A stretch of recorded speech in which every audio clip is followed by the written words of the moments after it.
L'histoire retiendra que face au péril imminent d'une majorité d'extrême droite, Bruno Le Maire a continué de renvoyer dos à dos RN et LFI, ouvrant ainsi la porte à de nouvelles victoires à Marine Le Pen.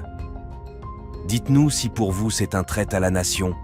Et j'appelle également tous nos électeurs, lorsque nos candidats ne sont pas au second tour, à voter pour un candidat du camp social-démocrate. C'est-à-dire un représentant du Parti socialiste, du Parti communiste ou des Verts. J'appelle tous nos électeurs qui pourraient avoir une invitation. Pas LFI, la France Insoumise, donc c'est comme Édouard Philippe. Non, je combats le Rassemblement National, mais je ne vote pas pour la France Insoumise. Je ne vote pas pour la France Insoumise parce que la France Insoumise a pris des positions qui sont contre la nation française. Parce que la France Insoumise, c'est le communautarisme. Parce que la France Insoumise, c'est l'antisémitisme. Parce que la France Insoumise, c'est la violence. Parce que la France Insoumise, c'est un député qui joue avec l'effigie d'un ministre sur une tête de ballon. Et je ne veux pas ça pour la France. Alors déjà, ce sont deux choses différentes. Vous nous rendez responsables de l'antisémitisme d'atmosphère et ensuite, vous parlez du fait de porter un keffier. Je ne crois pas dans notre pays que ce soit un délit de porter un keffier. Si vous ne voyez pas le problème aujourd'hui. En revanche, monsieur Juvin, l'antisémitisme, oui, est un délit. Et à ce que je sache, aucune personnalité de la France Insoumise n'a été condamnée pour antisémitisme. Parce que en revanche, du côté, je vous ai laissé parler, monsieur Juvin. J'ai été très poli. J'ai été très poli et très courtoise. En revanche, des condamnations pour antisémitisme, vous en avez du côté du Rassemblement National. Pas vous, du côté du Rassemblement National.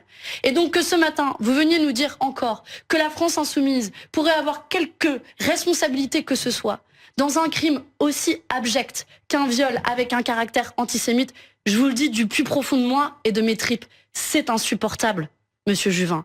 Et c'est précisément ça qui conduit aujourd'hui à la confusion politique qui règne sur notre pays. Aujourd'hui, monsieur Juvin, si vous êtes un républicain, c'est beau le mot de république. Votre parti, il a un beau nom, les républicains. Vous devriez tout faire pour sauver la République. Parce que les antisémites, les racistes, les xénophobes, ils sont du côté de l'extrême droite. Écoutez, moi je vais réagir à ce que vient de dire Bruno Le Maire parce que je suis, atterrée et extrêmement en colère. On vous sent très ému. Très ému, parce que ça fait 10 ans que je vis dans une ville tenue par le Rassemblement National.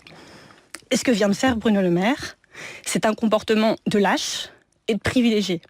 De privilégié. C'est hors sol, c'est lunaire et c'est pas à la hauteur de l'histoire. Est-ce que le Rassemblement National a la possibilité d'être en majorité absolue à l'Assemblée nationale? La réponse est oui. Oui. Est-ce que la France Insoumise a la capacité d'être à la majorité absolue à l'Assemblée nationale? La réponse est non. Est-ce qu'ils ont la capacité d'avoir un Premier ministre? La réponse est non. Donc ils se trompent de problème. Ils se trompent de problème. Et je vais vous dire, heureusement que les électeurs de gauche et écologistes sont moins sectaires et moins lâches que ça. Parce que c'est grâce à ça qu'ils ont gagné en 2017, c'est grâce à ça qu'ils ont gagné en 2022, et ils n'en seraient pas là sinon.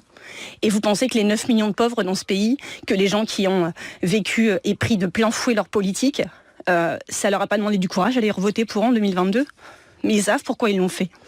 Et donc, franchement, je suis atterrée, vraiment. Ils ont choisi le déshonneur aujourd'hui, ils auront le déshonneur et la défaite. Parce que le macronisme, c'est fini. Les résultats d'hier l'ont montré, très clairement. Très très clairement. C'est peut-être le matin, mais c'est un peu fort de café. Ils sont au pouvoir depuis 7 ans.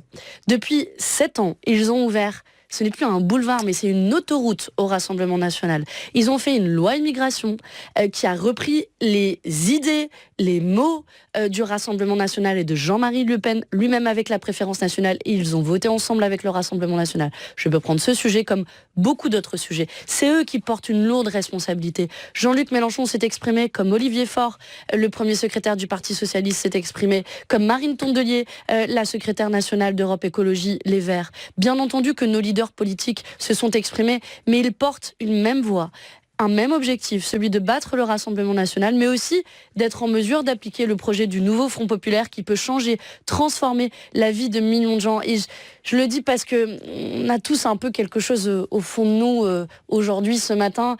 Hier soir, j'étais place de la République. Il y avait plusieurs jeunes filles notamment qui sont venues me voir en pleurant.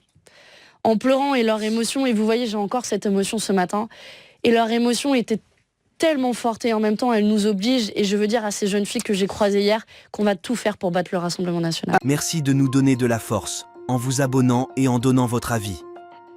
Si ce format vous plaît, faites-le nous savoir. À très bientôt pour de nouvelles révélations.